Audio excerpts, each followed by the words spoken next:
Hello everyone! Hello guys! Kumusta po yung lahat? Welcome sa ating video. Maraming salamat po sa lahat ng nagla-like at nag-share ng video natin at sa lahat ng mga nag-subscribe. So thank you very much po.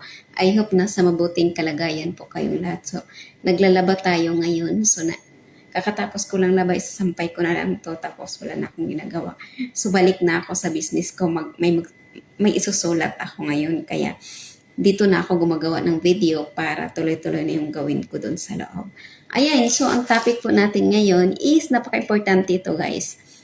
Base sa experience ko, so pumili ka po ng tamang tao. Kung gusto mong maging masaya, pumili ka ng tamang tao na kabagay mo siya, yung kaparehas mo siya ng pangarap, yung gusto, yung pag-uugali, para magkakaintindihan kayo. Minsan lang tayo mabuhay sa mundo, kaya sulitin mo na.